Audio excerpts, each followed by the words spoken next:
Medicina legal. En la clase anterior habíamos terminado de estudiar la existencia legal de las personas. Es decir, habíamos hablado del nacimiento, al término del proceso del parto. Y la criatura se había separado completamente de su madre en los términos que exige la ley. En consecuencia, era persona, era sujeto de derechos y también de obligaciones, a pesar de que estamos hablando de un recién nacido que va a ser sujeto de obligaciones más adelante. El sujeto de derecho es el único que puede ejercer, valga la redundancia, derechos sobre las cosas. Todas las demás son cosas, incluso los animales, hasta el momento. Así que habiendo hablado del nacimiento, hablamos de las teorías, de la teoría de la separación y de la teoría de la funcionalidad. Y junto con esta teoría habíamos hablado de otras dos, que son la teoría de la vitalidad y la teoría de la viabilidad. La primera sostiene que basta que una persona nazca viva para que se entienda que es persona, y la segunda sostiene que para que sea persona requiere que tenga las capacidades anatómicas, fisiológicas y funcionales para hacerlo. Bien, entonces, en este momento tenemos que dar algunas otras explicaciones que dicen relación con las pruebas de vida, o dosimacias, término que se compara con estas pruebas de vida. Estos dosimacias son en realidad peritajes para averiguar si este nuevo ser sobrevivió o no sobrevivió a la separación. Aquí nosotros vamos a ver que hay técnicas que vienen desde muy antiguo, en los que los elementos que se usaban para averiguar si había ingresado o no aire a los pulmones en relación con las dosimacias o pruebas de vida pulmonares, bastaba con tener un cubo, colocar agua en ese cubo y colocar ciertos órganos y ciertas partes de esos órganos del recién nacido sobre el agua para averiguar si flotaban o no, etc., como lo vamos a explicar acá. Y en consecuencia, esa prueba bastante antigua, ¿no es cierto? No sé, la verdad que debe tener ya los romanos seguramente la practicaban, porque ya existía la medicina, el ejercicio de la medicina. Entonces o mejor dicho, coadyuvan con otras técnicas que hay ahora muy modernas, evidentemente. Entonces vamos a hablar de estas pruebas de vida o dosimacias. La vida se comprueba a través de ciertas pericias llamadas dosimacias, que son pulmonares, gastrointestinales, del oído medio y la dosimacia circulatoria. Todo esto está en los apuntes que nosotros le entregamos, que confeccionamos nosotros mismos. En general, todas estas técnicas tienen como finalidad establecer el ingreso del aire en los pulmones y el hecho de que respiramos. No obstante, hay que considerar que a veces la circunstancia de que pueda un cuerpo, como puede ocurrir también tratándose de un muerto, que pueda expeler algún tipo de aire o algún tipo de gas, no significa necesariamente que éste exista en forma normal. En el caso de los recién nacidos, puede ser puede ser, porque hay dos posibilidades, que existan ciertas bacterias, ¿no es cierto?, que expulsen este aire, que contenga oxígeno o que contenga dióxido de carbono, una vez que entra oxígeno, pues si no, no habría. Pero también puede ocurrir que a propósito de ciertas tratativas que se pueden hacer al recién nacido para que éste respire, puede habérsele en las maniobras de reanimación durante el parto, habérsele introducido aire en los pulmones a la criatura. Entonces, no siempre la existencia de aire, que es lo que se quiere decir en los pulmones, es porque efectivamente ingresó aire a ello por aspiración, sino que porque pudo deberse a los dos casos que señalamos, es decir, a bacterias o a maniobras que se realizan durante la madre, durante el proceso del parto. Bien, pero ¿en qué consisten estas pericias, estas dosimacias? Las dosimacias pulmonares, como dije, tienen por objeto demostrar las modificaciones ocurridas en los pulmones al comenzar la respiración.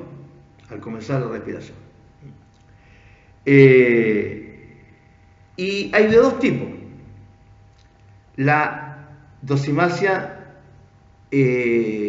visual o macroscópica y la dosimacia hidrostática.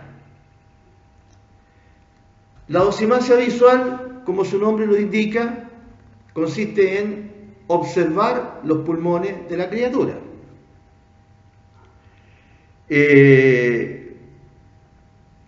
Evidentemente que va a ocurrir en los casos en que la criatura falleció, porque va a haber que mirarle los pulmones al recién nacido. Y en los casos en que la criatura no respiró nunca, siempre estuvo muerta, si no respiró estuvo muerta, al ser expulsada del claustro materno, los pulmones aparecen colapsados, están como pegados a la pared posterior de su cuerpo, es decir, a la espalda, ¿no es cierto?, por dentro. Están entonces los pulmones como pegados en contra de esa pared posterior de la criatura. Y presentan un color rosa pálido que aumenta su integridad, su intensidad, de color cuando no ha respirado. ¿Sí? Es más rosa cuando no ha respirado, más rosado. Y a diferencia de esta vista de los pulmones, que tienen esa característica, estos pulmones colapsados que no respiraron nunca, esta ahora es la dosimacia hidrostática, es decir, vamos a averiguar si es que entró aire a los pulmones. Aire a los pulmones. Y aquí se puede hacer esta prueba que yo les comentaba, que es muy antigua. Y se distingue entonces los tiempos que se van utilizando para hacer esta práctica, esta pericia. Y se habla de esta dosimacia hidrostática de primer tiempo, de segundo tiempo, de tercer tiempo y de cuarto tiempo. En la de primer tiempo es la parte más fácil. Simplemente se colocan sobre el agua que está en ese recipiente, ¿no es cierto? Se colocan el pulmón, el corazón y el timo de la criatura para ver si flotan o no. Nada más que eso. Si flotan, quiere decir que la criatura respiró. Para mayor seguridad se aplica el segundo plano, el segundo tiempo. Se sacan del agua en donde flotaban los pulmones y el corazón. Se sacan. Y se introduce el pulmón y se se sacan el corazón y el timo y se vuelven a colocar los pulmones, perdón, y se vuelven a colocar solo los pulmones. Se sacó el corazón y el timo, se colocan solo los pulmones de nuevo sobre el agua y se vuelven a flotar, quiere decir que la criatura respiró. Tercer tiempo, aquí ya se va a producir un corte en estos órganos, en estas vísceras. Para demostrar que el aire se encuentra en forma homogénea, se cortan los pulmones en trozos. Estamos con una criatura que falleció. Se está haciendo, se hizo la autopsia y se están haciendo estas pruebas. Se los coloca en el recipiente y todos ellos deben flotar. ¿Sí? Se cortaron entonces en pedazos los pulmones. Y si flotan, quiere decir que la criatura respiró y por ende vivió. Y el cuarto tiempo, que es el último tiempo, se toman los trozos con la mano, se los aprieta, se los introduce debajo del agua hasta que hay en el recipiente, y si emergen y flotan, quiere decir que la criatura efectivamente respiró. Es decir, si hacemos esta prueba hidrostática, hidros de agua, ¿no es cierto? Hidrostática, prueba con agua. Si hacemos esta prueba en los 4 tiempos, va a haber más posibilidades de establecer si es que la criatura respiró o no, porque tiene o no tiene aire en sus pulmones al momento de hacerse la prueba. Pero además de esta ¿cómo se llama? Prueba hidrostática, también hay pruebas histológicas, radiológicas y circulatorias.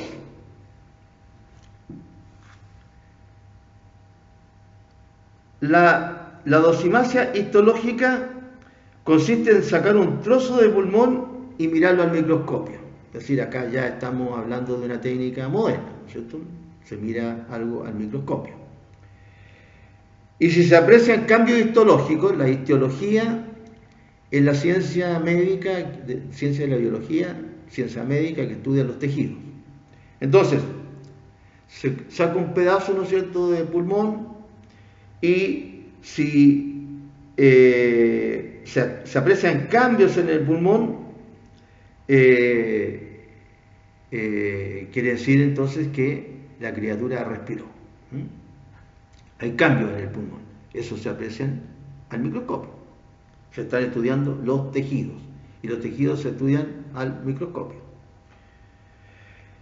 Y en la dosimasia radiológica se coloca el cuerpo en una máquina de rayos y se obtiene una radiografía en la que generalmente los pulmones que aparecen, en los que generalmente en los pulmones aparecen manchas negras. Y estas manchas negras serían aire, es decir, tendrían oxígeno. Y seguramente que también lo que provoca el oxígeno que ya se ha utilizado, gas carbónico. Gas carbónico. Eso es lo que podemos decir en relación con las dosimasias hidrostáticas, es decir, las que se realizan utilizando el agua, y además en relación con la dosimasia histológica, que dice relación con el estudio de los tejidos, utilizando el microscopio, y la radiológica, ahí utilizando la máquina de rayos para observar los pulmones. Estas últimas son modernas, ¿no es cierto? Pero además están las dosimasias gastrointestinales, la dosimasia del oído medio y la dosimasia circulatoria. O sea, en general tenemos las dosimasias hidrostáticas, las dosimasias gastrointestinales, las dosimasias del oído medio y las dosimasias circulatorias. En todas estas lo que se pretende es averiguar si entró aire en el organismo, porque si entró aire quiere decir que la criatura respiró. Estas otras dosimasias tienen por objeto averiguar si entró aire además de los pulmones a otras partes del organismo de la criatura. En el caso de las dosimacias gastrointestinales, bueno, su nombre no se está señalando el lugar al que puede también haber llegado el aire. El aire está compuesto por oxígeno y anhídrido carbónico, que es el oxígeno cuando se ha combinado con, ¿no es cierto?, con el hidrógeno. Entonces las dosimacias gastrointestinales, porque se dice que todo ser humano al respirar traga aire, por lo que este examen busca encontrar aire en el sistema digestivo, mediante técnicas o las técnicas hidrostáticas que se han señalado. Es decir, ahora no se va a buscar aire en los pulmones, en el corazón y en el timo, sino que se va a tratar de encontrar aire en el sistema gastrointestinal, el sistema digestivo, etc. Todo lo que constituye el sistema digestivo. Si entró aire, también habría una prueba de que la criatura respiró, porque el aire no llega solo a esos lugares. Puede que existan anomalías como las que les señalé, pero tiene que haber recibido el aire la criatura. Después está la dosimacia del oído medio. Aquí nos vamos a encontrar con otro nombre parecido, trompa, pero que ahora lo tenemos ambos sexos. Antes hablábamos de las trompas de falopio, que solo las posee la mujer, que es donde, ¿no es cierto?, madura el óvulo en el mes que corresponde, alternativamente en cada trompa. Esas eran las trompas de falopio. Y ahora vamos a hablar de la trompa de Eustaquio.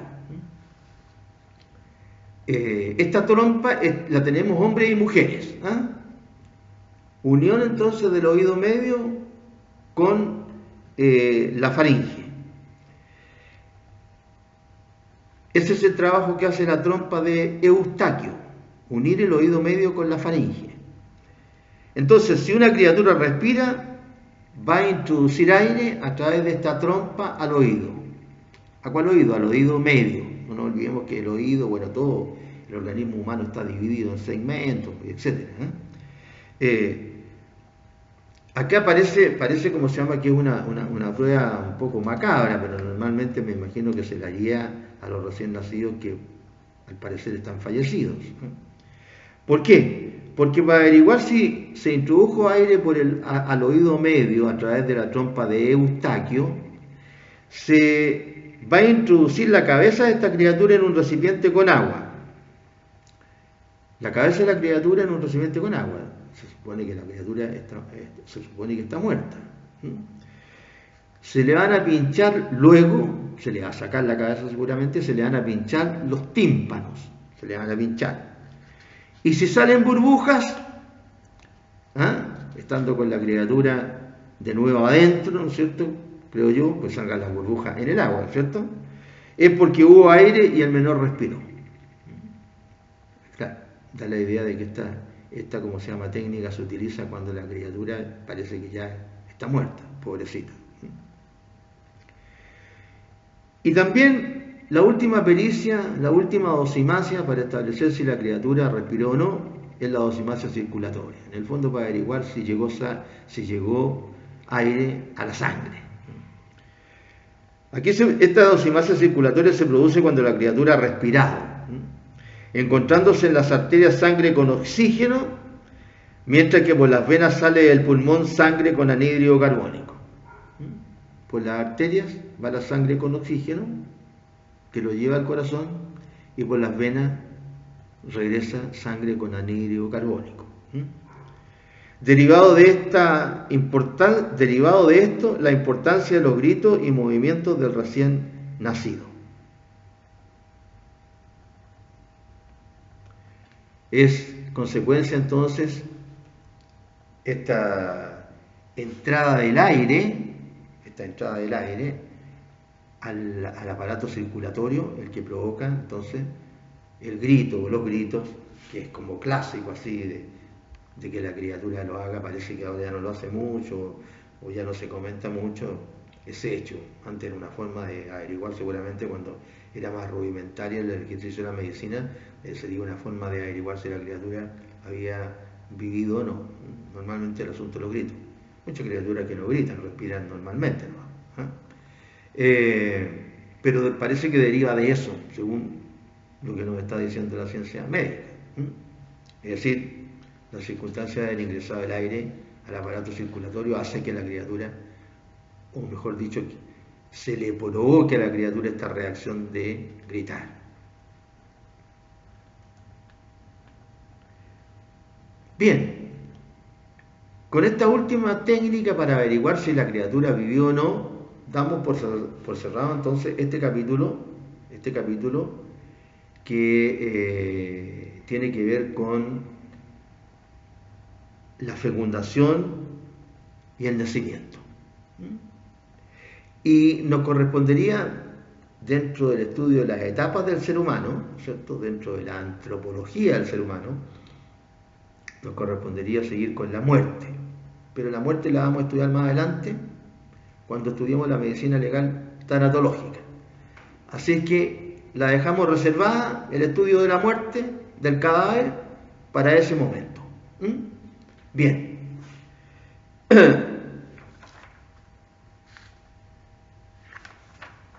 Porque tiene relación con las explicaciones para entender el porqué de las llamadas desviaciones sexuales. ¿Por qué, según el decir de los científicos, de los entendidos en esta materia, tiene que ver con etapas ocurridas durante la gestación, el nacimiento y los primeros años de vida? Es que vamos a decir acá algunas palabras respecto de lo que se denominan las desviaciones y variaciones sexuales y los delitos sexuales.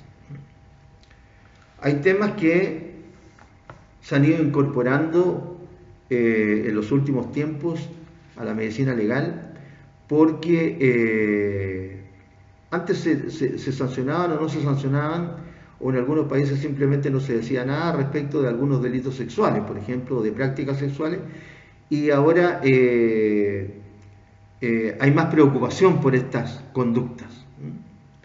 Y vamos al final a señalar, en lo que corresponde a la parte de derecho, porque todo esto lo estudiamos en relación con el derecho, que en algunos países, ¿no es cierto?, se sancionan ciertas prácticas sexuales, en otros países no se las sanciona y en otros países no se dice nada.